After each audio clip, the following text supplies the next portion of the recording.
قرب قیامت جھوٹ عام ہو جائے گا، لوگ کثرت سے جھوٹ بولیں گے۔ آج ہمارے معاشرے میں جھوٹ کو گناہ سمجھا ہی نہیں جاتا، اور ایک مسلمان کا یہ ذہن بن گیا کہ جھوٹ کے بغیر کاروبار ہی نہیں چلتا۔ کہتا جھوٹ بولنا میری کہہ رہے کہ ذمہ داری بن گئی ہے۔ استغفر اللہ۔ جھوٹ عام، بات بات پہ جھوٹ، بات بات پہ جھوٹ، بات بات جھوٹ کی شناخت بالکل ختم ہو گئی۔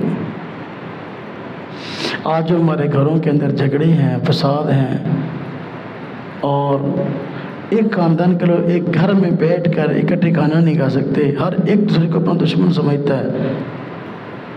ماں اولاد کو، اولاد ماں کو، خامند بیوی کو، بیوی خامند کو، بھائی بھائی کو، بہن بہن کو۔ وجہ جھوٹ ہے۔ گھروں کے اندر اتنا جھوٹ بولا جاتا ہے کہ یہ جھوٹ جو ہے نفرتوں کا ذریعہ بن رہا ہے۔ نبی کریم صلی اللہ علیہ وسلم نے فرمایا آیت المنافق ثلاث، منافق کی نشانیاں 3 ہیں۔ اذا حدث کذب، جب بات کرے جھوٹ بولے، اس کو منافق کی نشانی بتایا گیا۔ حضور نبی کریم صلی اللہ علیہ وسلم تو سچائی کے پیکر تھے۔ آج مسلمان کہتے ہیں میں جھوٹ نہ بولوں میرا کاروبار نہیں چلتا، جبکہ حضور نبی کریم صلی اللہ علیہ وسلم نے کاروبار نہ صرف اپنے علاقے میں بلکہ بیرون علاقوں تک جا کر کیا۔ مکہ والے آپ کو اپنے پیسے جمع کراتے تھے، آپ کاروبار کرتے تھے، اور کبھی جھوٹ نہیں بولا تھا۔ لوگ مکے والے آپ کو صادق اور امین کہتے تھے۔ اگر حضور نبی کریم صلی اللہ علیہ وسلم اعلان نبوت سے پہلے کاروبار کرتے ہیں اور آپ کا کاروبار پوری جو ہے وہ مکہ میں چمک پڑتا ہے، لوگ صادق امین کہتے تھے، ہمارا کاروبار جھوٹ کے بغیر کیوں نہیں چلتا؟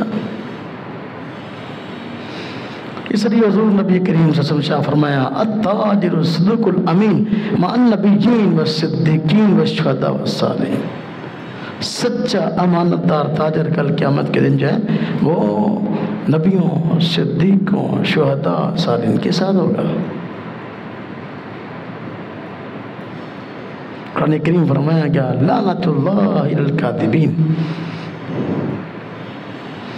اللہ لعنت اللہ علی الکاذبین، سن لو جھوٹوں پر اللہ کی لعنت ہے۔ اور ان المنافقین لکاذبون، قرآن کہتا ہے منافق لوگ جھوٹ بولتے ہیں۔ جھوٹ عام ہو گیا ہمارے معاشرے میں۔